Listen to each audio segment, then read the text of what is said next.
Welcome champions, कैसे हैं आप सब। आई होप सो आप लोगों ने पहले के लेक्चर्स देख लिए हो बायो के।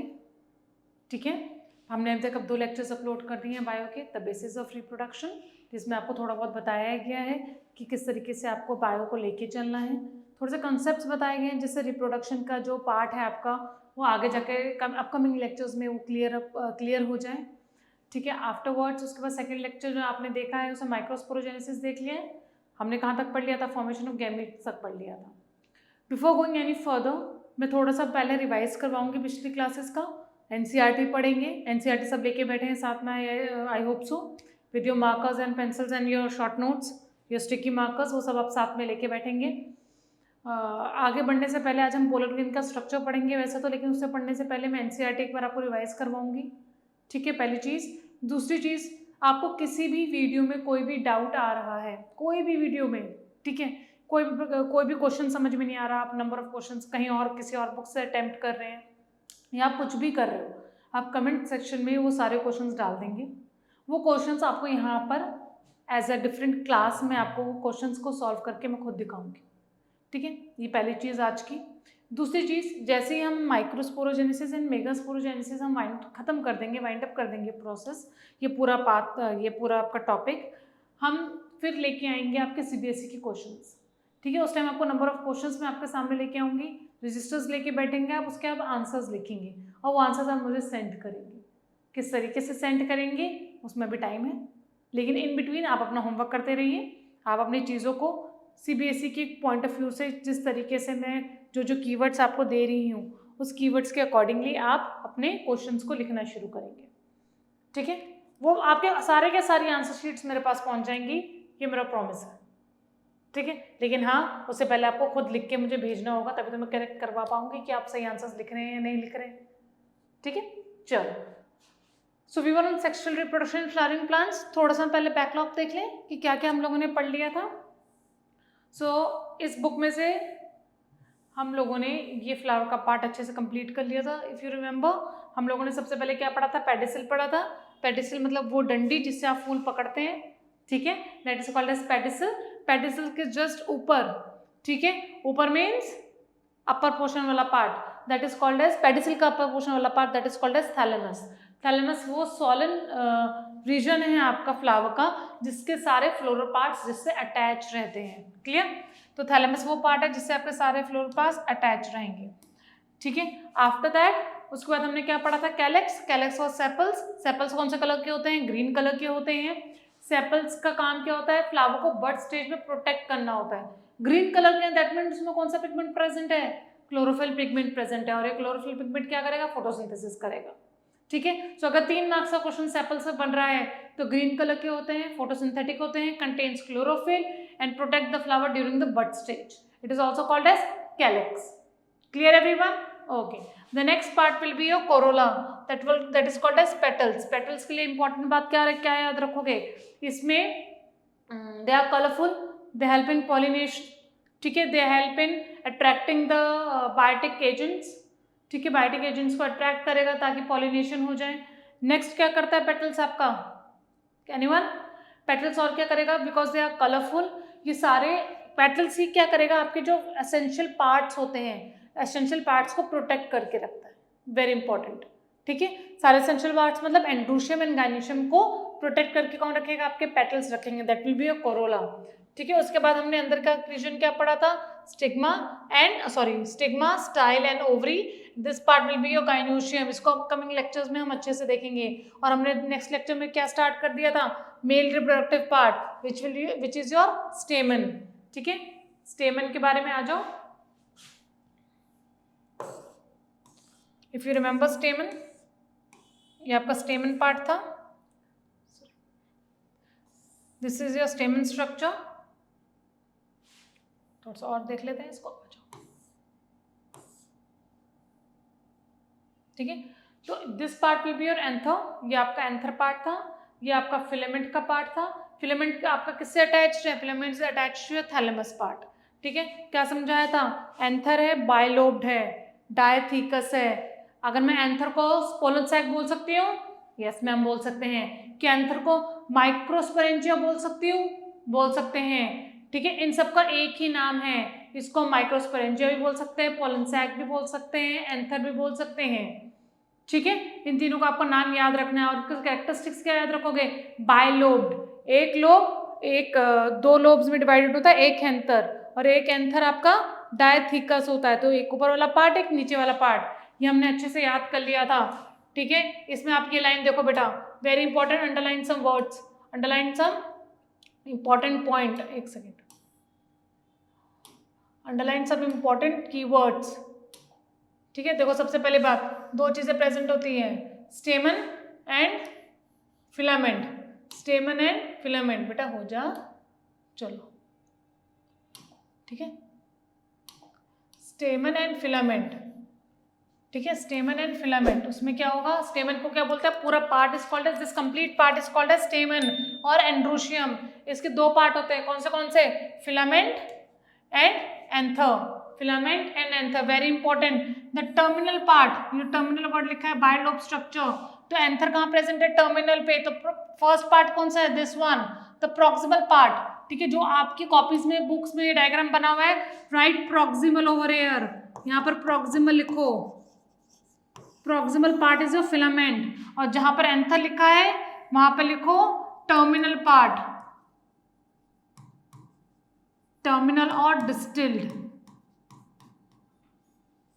और डिस्टिल पार्ट, टर्मिनल और डिस्टिल पार्ट। ठीक है, टर्मिनल पार्ट क्या होगा आपका? एंथर।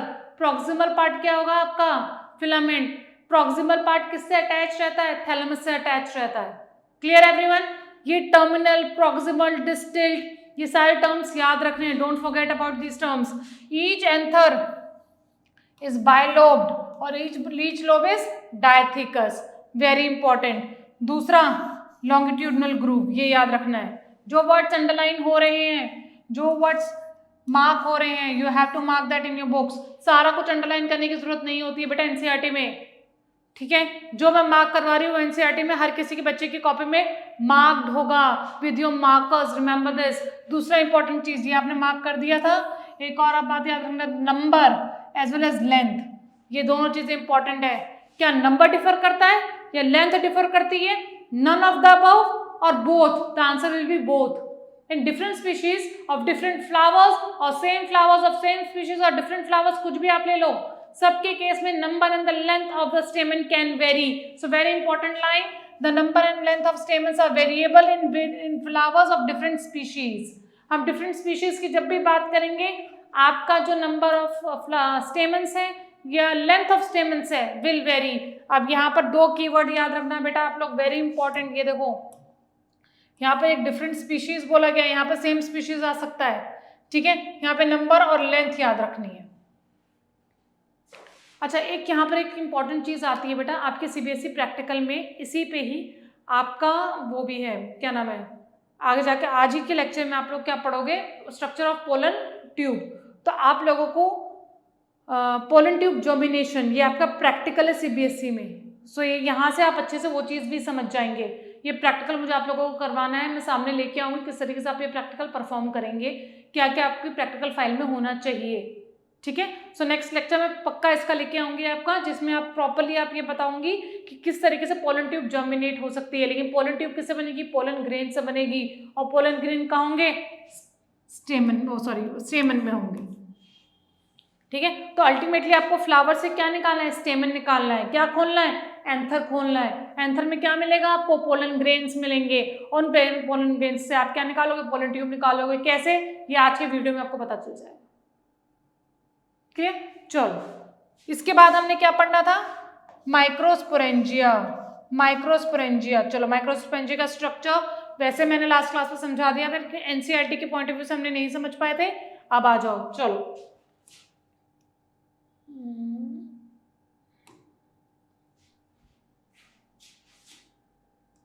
ये आज हम पढ़ेंगे ये वाले स्ट्रक्चर में। आ जाओ, चलो, ये आप सबका स्ट्रक्चर ये आपके बुक में है ऑलरेडी। सो मेक श्योर कि आप अपने पेंसिल वगैरह लेके बैठे इस स्ट्रक्चर के अकॉर्डिंग। चलो आ जाओ, ये हमने पढ़ा था लोब 1, लोब 2 और ये आ गया आपका longitudinal groove. This is your longitudinal groove. ठीक है, ये स्ट्रक्चर हमने पढ़ लिया। इसके बाद हम किसका स्ट्रक्चर पढ़ रहे हैं? द ट्रांसवर्स सेक्शन किसका? मैच्योर एंथर का। अगर मैच्योर एंथर नहीं बोल सकते तो क्या बोलोगे इसको? अब माइक्रोस्पोरेंजिया। माइक्रोस्पोरेंजिया का स्ट्रक्चर पढ़ रहे हैं हम लोग। कितनी लेयर्स हैं? 4 लेयर है। सबसे पहली वाली एपिडर्मिस, यहां से देखो एपिडर्मिस द फर्स्ट लेयर, जो रेड कलर की मैं मार्क कर रही हूँ, that will be your epidermis. ठीक है, एपिडर्मिस का काम क्या बताया था? प्रोटेक्टिव होती है। This is your protective layering. ठीक है, देन आपकी आगे किसी और कलर से मार्क करते हो ताकि आपको पता चले। देखो एंडोथीलियम, ये लो, ये ब्लू कलर की सिंगल लेयर एंडोथीलियम। ठीक है, next third middle layers. Layers हैं बेटा, देखो ये पूरी मिडल लेयर्स है। मिडल लेयर्स और एंड्रोशियम का काम क्या था? डायसेक्शन में हेल्प करना। ये एंथर जब फटेगा, पोलन ग्रेन्स बाहर निकलेंगे, तो इसको टीयर करने में किसका काम होगा? इन दोनों लेयर्स का काम होगा। ठीक है, याद रखना है सिंगल लेयर कौन सी है? Epidermis and endothecium. Many layers कौन सी है आपकी? Middle layers. ठीक है, उसके बाद सबसे इंपॉर्टेंट कौन सी लेयर बताई थी? टेपिटम। रिमेंबर टेपिटम, ये देखो ये सारे टेपिटम है। ये वाली लेयर टेपिटम की है। देखो दूसरे कलर का पेन आ जाओ, ये वाली कौन सी होगी? टेपिटम होगी। ठीक है, अब ये देखो, ये लूप 1 हो गया, लोब 1, लोब 2, सेम चीज लॉन्गिट्यूडनल ग्रूव। ठीक है, ये सारे अंदर क्या है? ये देखो all are pollen grains, all are pollen grains. एक बार मैं रिवाइज करवा रही हूँ, ध्यान से देखो। टेपिटम के बराबर में कौन से सेल्स हैं? Microspore mother cell. लेकिन माइक्रोस्पोर मदर सेल के बीच में आप यहाँ पर ये माइक्रोस्पोर मदर सेल है फॉर एग्जांपल। ठीक है, this is your microspore mother cell. तो इन सारे सेल्स को आप क्या बोलोगे? Sporogenous tissue. These are called as sporogenous tissue. Sporogenous tissue की प्लॉइडी 2n, इन्हीं 2n से क्या बन रहे थे आपके? Microspore mother cell. सेम क्या था? 2n। इन माइक्रोस्पोर मदर सेल में क्या हो रही थी? मियोसिस। मियोसिस के बाद हैप्लॉइडी क्या हो जाएगी? n। क्या बनेगा? माइक्रोस्पोर। और मियोसिस में कितने बनते थे आपके daughter cells? 4 daughter cells. So अगर मैं स्ट्रक्चरली वाइज दिखाऊं तो this is sporogenous tissue, this is microspore mother cell, MMC microspore mother cell, और इससे आपका क्या बन रहा था? 4 सेल बनेंगे इस तरीके से। ठीक है, so this is your microspore tetrad. Microspore tetrad. हमें इससे आर्क से पढ़ना शुरू करना है। इतना मैंने आप लोगों को ऑलरेडी पढ़ाया हुआ है।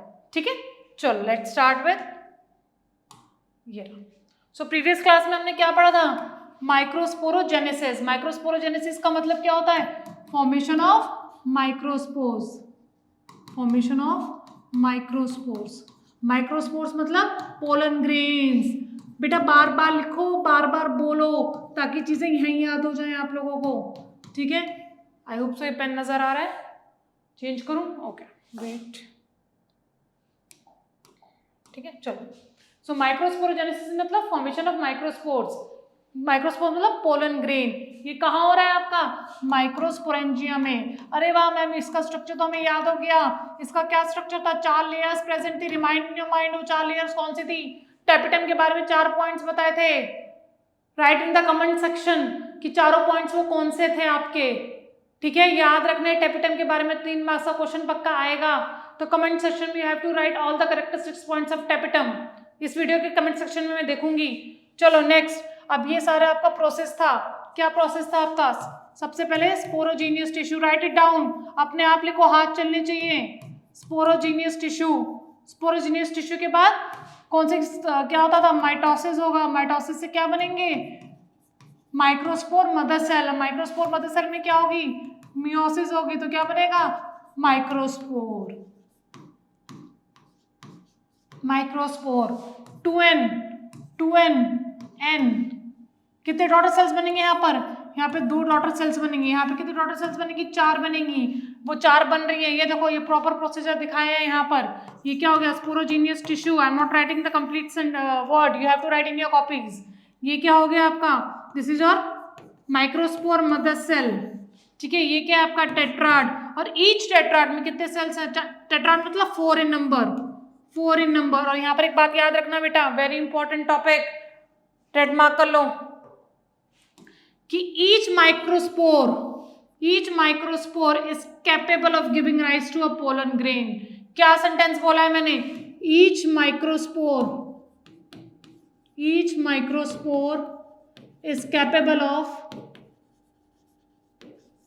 is capable of forming a microspore। ठीक है, मतलब अगर मैं एक स्पोरोजीनियस टिश्यू ले रही हूं, एक एमएमसी ले रही हूं, चलो स्पोरोजीनियस टिश्यू को रहने देते हैं, ठीक है, let's forget about sporogenous tissue this time. अरे हट जा भाई, ठीक है, चलो अगर मैं एक माइक्रोस्पोर मदर सेल ले रही हूं, उससे कितने पोलन ग्रेन्स बनेंगे? 4 बनेंगे। इंपॉर्टेंट मार्क कर लो, स्माइली बना लो, स्टार बना लो, ठीक है। अब इसका क्वेश्चन दे रही हूं मैं, जस्ट अभी इसका क्वेश्चन दे रही हूं, लेकिन फिलहाल की डेट में ये याद रखो, एक एमएमसी 4 माइक्रोस्पोर्स, एक एमएमसी 4 माइक्रोस्पोर्स, रिमेंबर दिस, ठीक है। चलो पहले इसका क्वेश्चन करते हैं, उसके बाद आगे बढ़ते हैं। स्क्रीनशॉट ले लो बेटा इसका, चलो एक सेकेंड, मैं स्लाइड ऐड कर देती हूँ, वेट। चलो अब क्वेश्चन है आपके पास, पहला question, how many microspores will be formed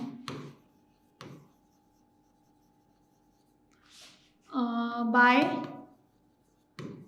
20 microspore mother cell. पहला क्वेश्चन, माइक्रोस्पोर मदर सेल आपको 20 दे दिए, ठीक है, इन 20 माइक्रोस्पोर मदर सेल से कितने माइक्रोस्पोर्स बनेंगे? Concept, giving you 5 seconds to solve this question. 5 seconds का क्वेश्चन है, इससे ज्यादा का क्वेश्चन नहीं है ये। 1 2 3 4 एंड 5। आंसर कमेंट सेक्शन में चाहिए मुझे।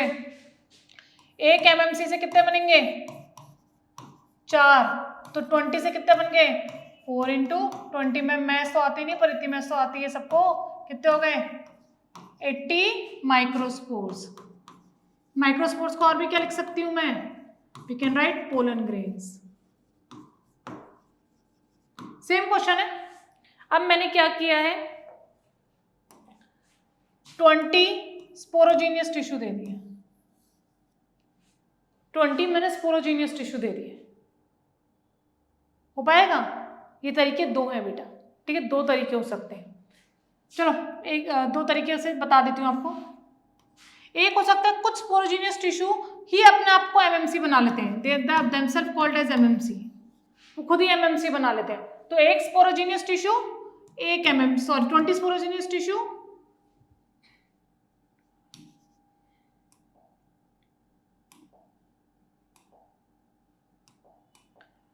Sporogenous tissue 20 MMC, again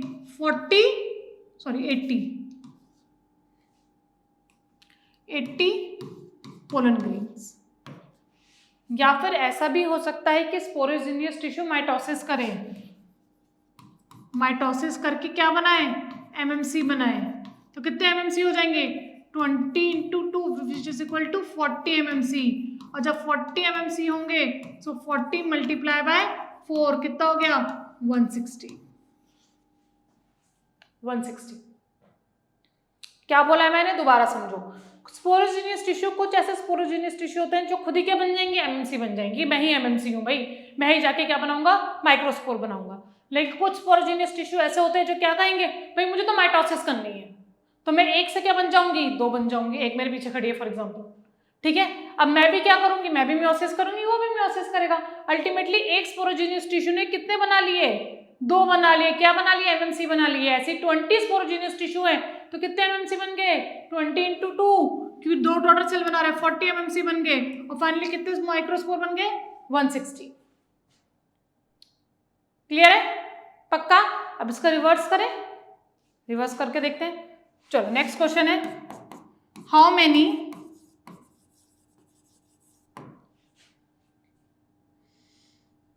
how many mmc are required to form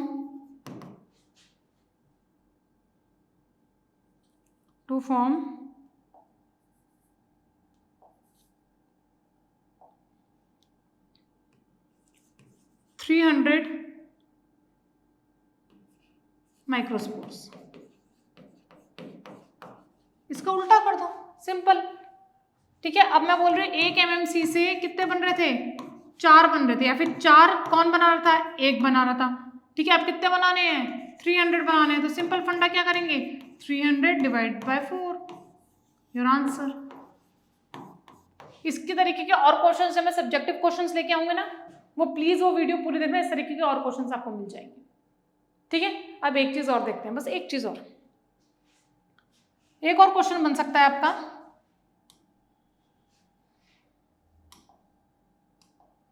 एक और क्वेश्चन आपका बन सकता है, how many microspore tetrad are form.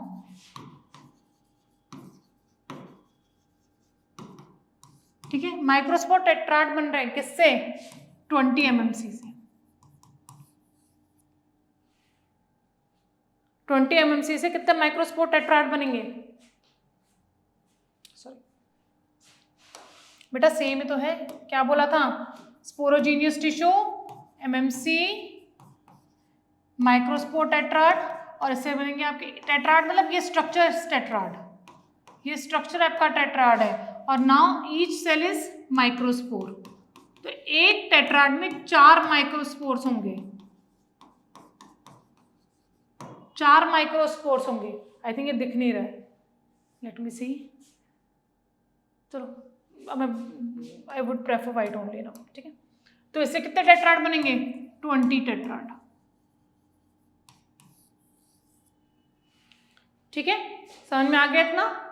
अब पोलन ग्रेन का स्ट्रक्चर पढ़े, चलो आ जाओ, आ जाओ। पोलन ग्रेन, हमें पोलन ग्रेन का स्ट्रक्चर पढ़ना है। हमें पता चल गया कि टेट्राड बना था, टेट्राड के एक सेल को, ये एक पार्ट को मैंने यहां से उठा लिया है, अब मैं इस पार्ट को उठा रही हूं। जो इस पार्ट में मैं आपको बता रही हूं वो सब में होगा, वो क्या होगा, सब में होगा। ठीक है, तो चलो पोलन ग्रेन का स्ट्रक्चर, इंपॉर्टेंट स्माइली स्टार। ठीक है, ईच पोलन ग्रेन को हम क्या बोल सकते हैं, माइक्रोस्पोर बोल सकते हैं। अब बेटा ये जो इंफॉर्मेशन है ना, ये इंफॉर्मेशन मैं इसलिए इंपॉर्टेंट बोलती हूँ in terms of your NEET, क्योंकि वहां पे 4 स्टेटमेंट आ जाती है, और 4 स्टेटमेंट में आप डायमीटर याद ही नहीं करते हो, तो कैसे पता चलेगा वो स्टेटमेंट सही है या गलत है। ठीक है, तो स्टेटमेंट को याद करना जरूरी हो जाता है, इसलिए जो स्टेटमेंट सबके डायमीटर या सबकी लेंथ या सबकी ब्रेथ याद करने की जरूरत नहीं है, जो मैं नोट्स में लिखवा रही हूँ सिर्फ वही याद करना है आपको। तो क्या डायमीटर है इसका, 25 to 50, 25 to 50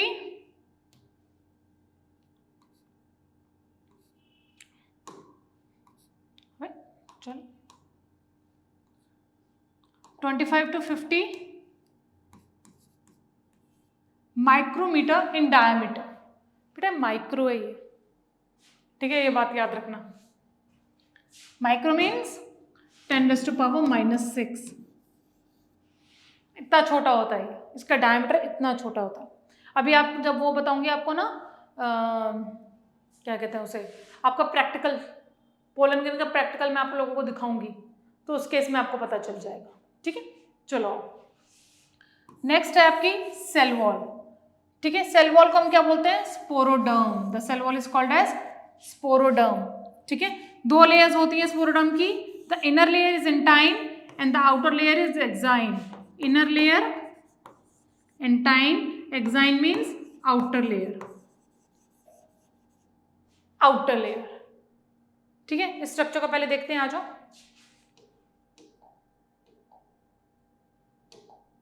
चलो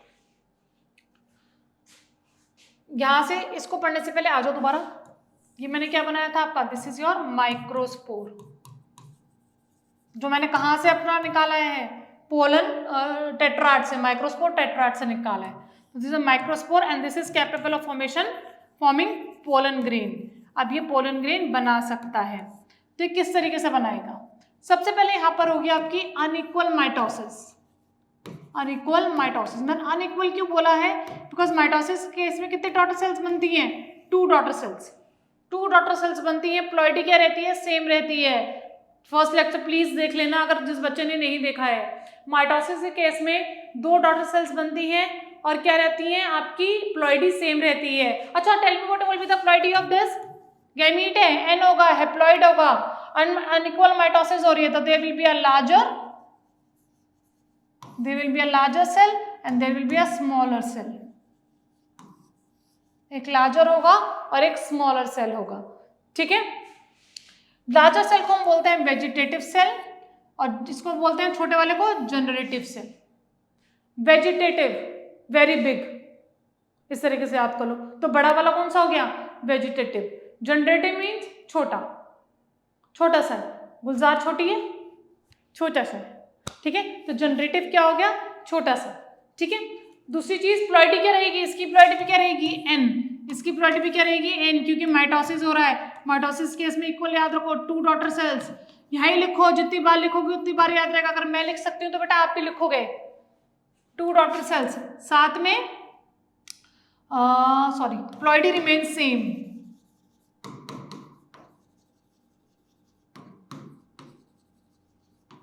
प्लॉइडी क्या रहेगी? सेम रहेगी। बड़ा वाला कौन सा? Very big, vegetative. Gulzar ma'am छोटी सी। ठीक है, इसलिए छोटा वाला क्या हो जाएगा? Generative cell. ठीक है, याद रहेगा। चलो, उसके बाद अब लेयर्स की बात करते हैं। सबसे जो रेड कलर का मार्क किया हुआ है, जो रेड कलर का मार्क किया है, the red is एंटाइन, the inner layer. Inner layer कौन सी होगी आपकी? एंटाइन हो गई। ठीक है, it is made up of cellulose and pectin. चलो, एक इंपॉर्टेंट क्वेश्चन यहां दे रही हूं मैं आपको। 11th की बायोमोलिक्यूल्स पढ़ी है। बायोमोलिक्यूल्स में आपने सेलुलोज वर्ड पढ़ा होगा। सेलुलोज कौन सा बायोमोलिक्यूल है? It is a fat, protein, carbohydrates, vitamin और एंजाइम्स। नेक्स्ट क्वेश्चन है आप लोगों का होमवर्क है। या आप मुझे बताओगे क्या होता है ये? सेलुलोज कौन सा बायोमोलिक्यूल है? इधर it is a carbohydrate, it is a fat, it is a protein, enzymes और vitamin. I am sorry, clear है बच्चा? चलो, तो inner layer is made up of cellulose and pectin, very important. अब आ जाओ द आउटर मोस्ट लेयर। ये layer को तो बेटा स्टार मार्क कर लो, स्माइली बना लो। ठीक है, वेरी इंपॉर्टेंट लिख लो।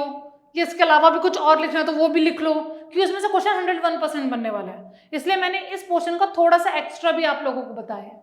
ठीक है, देखो, the outermost layer is, ये व्हाइट वाली, this outer most layer is exine. मैं दूसरा पेन यूज करती हूँ, एक सेकेंड, क्योंकि यहाँ पर व्हाइट यूज करूँ। ठीक है, this is called as exine, the outermost layer. ये आउटर मोस्ट लेयर होती है। ठीक है, it is made up of sporopollenin. Sporopollenin, बेटा स्पेलिंग देखना, पोलिन के बाद निन लगाना है, एन लगाना है बस। देखो,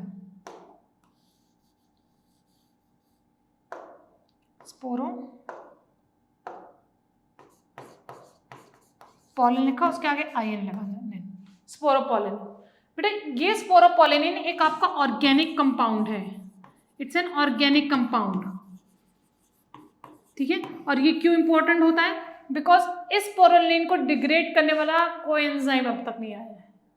none of the enzymes, none of the physical quantities, none of the biological parameters, none of the enzymatic parameters can degrade this wall. This is the hardest most substance on the biosphere. ठीक है, तो इसको degrade नहीं किया जा सकता। ये ताउम्र ऐसे ही रहेगा और जहां ये प्रेजेंट होगा उसको ऐसे ही रखा रहेगा। सोचो हमारे पास स्पोरोपोलिनिन की लेयर होती, हम कभी डिग्रेड नहीं होते। ठीक है, sporopollenin is an organic compound that cannot be degraded, that cannot be degraded by any means.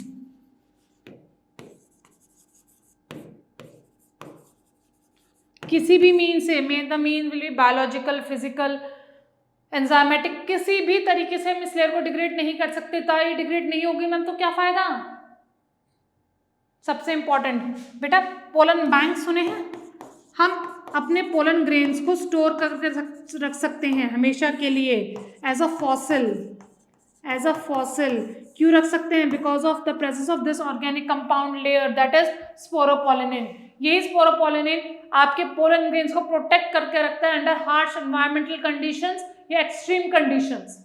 तो स्पोरोपोलिनिन को आज अपनी बहन बना लो, बड़ी बहन, कि भाई हमें हमेशा प्रोटेक्ट करके रखेगी। वो है तो सब कुछ है, ठीक है। इसी की वजह से पोलन ग्रेन क्या है, फॉसिल के तरीके से हम उसको प्रिजर्व करके रख सकते हैं, ठीक है। बाहर अगर पोलन ग्रेन गिर गया तो काफी टाइम तक वो वायबल भी रहता है। क्यों रहता है? क्योंकि उसके पास कौन सी लेयर होती है? स्पोरोपोलिनिन की लेयर होती है। कौन सी लेयर होती है?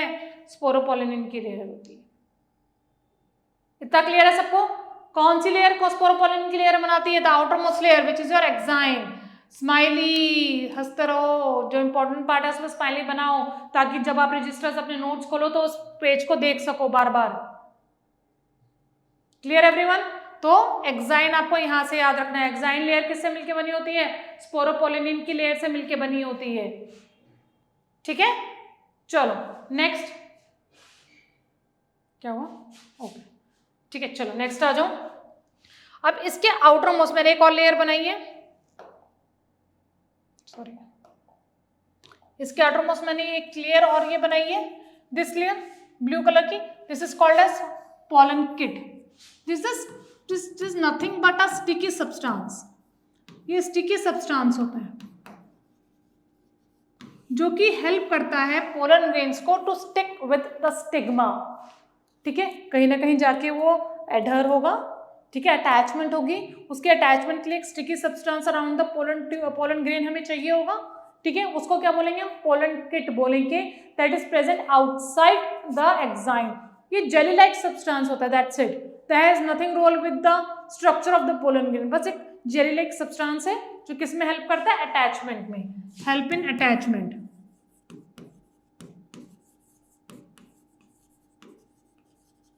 जो अटैचमेंट में हेल्प करेगा।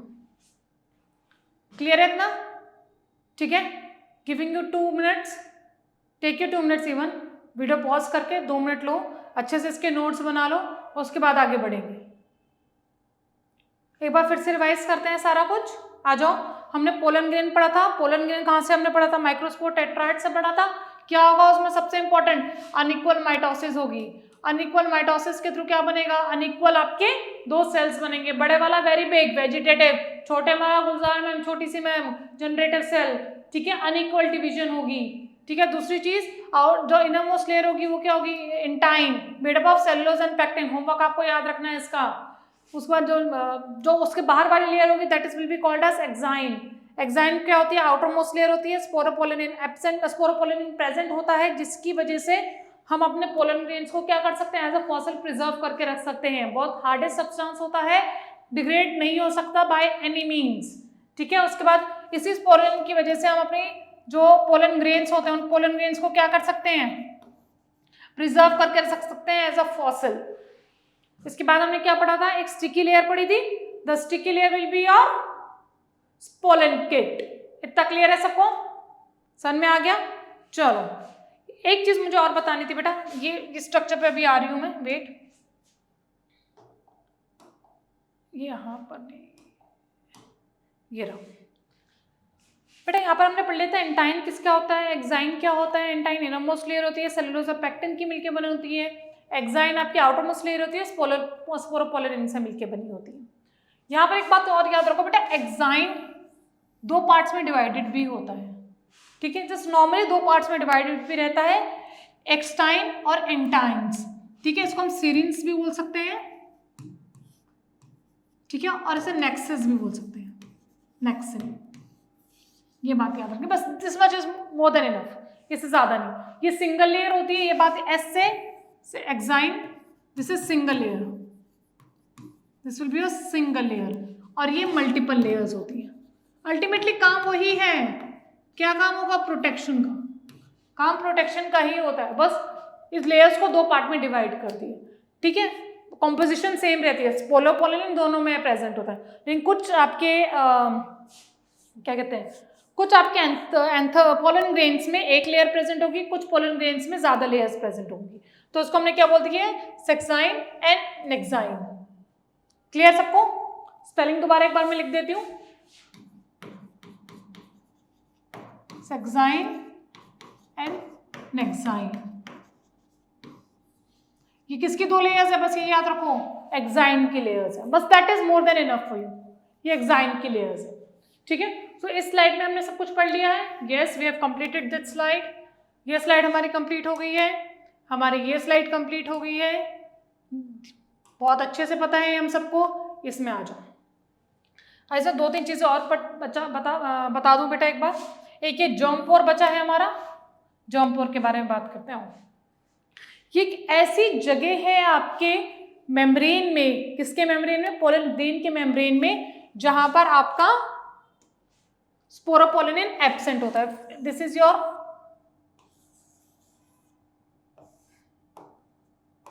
ठीक है, ये एक ऐसी जगह है जहां पर स्पोरोपोलिन इज एब्सेंट।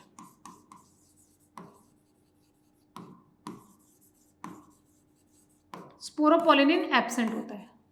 ठीक है, दूसरी इंपॉर्टेंट चीज, यहां से ही आपकी जर्मिनेट होती है पोलन ट्यूब, पोलन ट्यूब। ठीक है, यही वो जगह है, तो इस जगह को हम क्या बोलते हैं, जर्म पोर। यहां से आगे जाके न्यूट्रिटिव एक्सचेंज भी होता है, न्यूट्रिटिव एक्सचेंज भी होगा।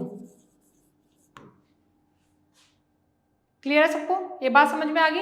अब ये जब पोलन ट्यूब के बारे में बात करते हैं, पोलन ट्यूब के बारे में एक्चुअली मैं सोच रही थी मैं आपके जब प्रैक्टिकल बताऊंगी उसमें बात करूंगी, लेकिन थोड़ी सी चीज एक बार समझ लो बेटा। पोलन ट्यूब बनाता कौन है? Pollen tube is formed by intine. ये एक्साइन नहीं बनाएगा, इंटाइन बनाएगा। और ये पोलन ट्यूब बाहर कैसे निकलेगी, जर्मिनेट कैसे होगी, बाय जर्म पोर। मतलब ये लेयर ऐसे बनेगी, देखो ये इस तरीके से यहां से ऐसे बाहर आएगी, क्योंकि यहाँ पे स्पोरोपोलिन एब्सेंट है, तो ये लेयर आराम से क्या हो सकती है, डिग्रेड हो सकती है। यहाँ से जब आपकी एक्साइन डिग्रेड हो गई तो आराम से पोलन ट्यूब क्या आ जाएगी, बाहर आ जाएगी। ठीक है, ये पूरा स्ट्रक्चर किस तरीके से बनेगा, क्या क्या आपको प्रैक्टिकल फाइल्स में लिखना है, वो आपको आपके नेक्स्ट वीडियो में पता चल जाएगा। ठीक है, बस आपको क्या याद रखना है कि पोलन ट्यूब कौन जर्मिनेट करता है, एंटाइन जर्मिनेट करती है। ठीक है, सॉरी एंटाइन बनाती है, फॉर्मेशन कौन कर रहा है, एंटाइन कर रही है। फॉर्मेशन कौन कर रहा है, एंटाइन कर रही है, लेकिन जर्मिनेट कहां से हो रही है, जर्म पोर से हो रहा है। जर्म पोर कौन सा एरिया है जहां पे स्पोरोपोलिन एब्सेंट होता है। क्लियर बच्चा? चलो नेक्स्ट। बेटा हमने ये स्ट्रक्चर अच्छे से पढ़ लिया है, ये वाला, लेकिन मैक्सिमम जब आपका माइक्रोस्पोरोजेनेसिस हो जाती है, पोलन ग्रेन आपके एंथर आपके डायसेक्ट हो जाते हैं, पोलन ग्रेन बाहर आ जाता है for the attachment with the stigma, उस पॉइंट ऑफ टाइम पे आपका जो पोलन ग्रेन है वो इस स्टेज पे रहता है, जिसमें एक वेजिटेटिव होता है, एक जनरेटिव होता है, एक्साइन होता है, एंटाइन होता है, जर्म पोर होते हैं। इस स्टेज को हम कहते हैं two cell stage. Two cell stage. ठीक है, लेकिन जब उसको फर्टिलाइजेशन करनी होती है, क्या बोला मैंने, जब फर्टिलाइजेशन करनी होती है तो वो 3 सेल स्टेज में आ जाता है। ठीक है, this is called as 3 cell stage. सारी चीजें वैसे ही रहती हैं, बस क्या होता है, जो जनरेटिव सेल होता है वो क्या करेगा, अगेन माइटोसिस करेगा और 2 जर्म सेल्स बनाएगा, 2 जर्म सेल्स बनाएगा। देखो यहां पर हम बता देते हैं, ये 2 सेल स्टेज हो गई है। 2 सेल स्टेज, इस केस पे क्या हो रहा है, पॉलिनेशन हो रही है, पॉलिनेशन हो रही है, सिर्फ और सिर्फ पॉलिनेशन 2 सेल स्टेज पे होती है। 2 सेल स्टेज पे फर्टिलाइजेशन नहीं हो सकती, ये बात याद रखना। Pollen grain will be only capable of fertilization when this 2 cell stage will convert into 3 cell stage. ये 3 सेल स्टेज पे जाएगा, ये बात याद रखना। और 3 सेल स्टेज पे कब जाएगा? जो जनरेटिव सेल होगा, जनरेटिव मतलब छोटा वाला सेल, वो क्या करेगा? माइटोसिस करेगा, और ये माइटोसिस करके क्या बनाएगा? 2 जर्म सेल्स बनाएगा, 2 जर्म सेल्स बनाएगा इस तरीके से। सो ये आपका छोटा वाला क्या था? जनरेटिव सेल था। This was your generative cell, it converts into germ cells. और ये वाला आपका क्या रहेगा? वेजिटेटिव ही रहेगा। क्लियर है? So this completes your structure of a pollen grain. Exclusively समझ में आ गया सबको? देखिए और स्लाइड्स में क्या है, चलो आ जाओ। यहां पर इस स्लाइड में आप अपने आप लिखो, एक्साइन क्या हो गया? Outermost layer made up of sporopollenin, ठीक है। और इंपॉर्टेंट प्रोटेक्टिव, इसी की वजह से हम क्या बना सकते हैं? फॉसिल्स बना सकते हैं। एंटाइन क्या हो गई? Inner most layer, inner most layer किसके मिलके बनी होती है? सेलुलोज और पैक्टिन। दूसरी इंपॉर्टेंट चीज क्या बोला था मैंने? Pollen tube formation.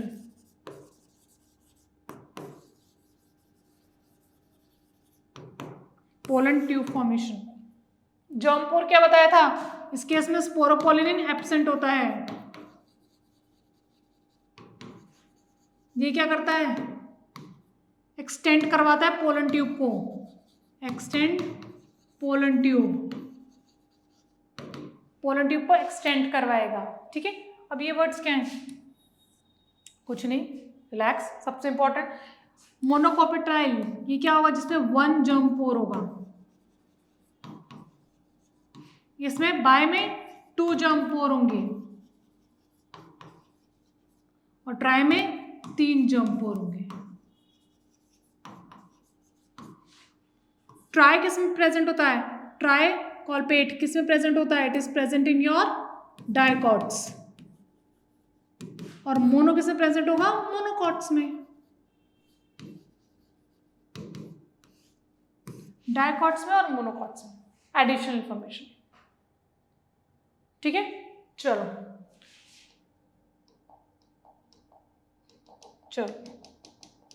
चलो बेटा, आज की डेट में हमने लोगों ने क्या पढ़ लिया है?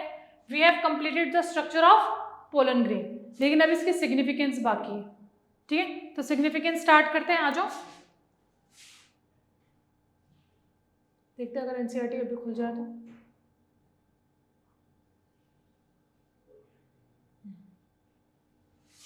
ये स्ट्रक्चर, सॉरी, ये सारी चीजें हम लोगों ने पढ़ ली हैं। चलो ऊपर। We have completed all the structures.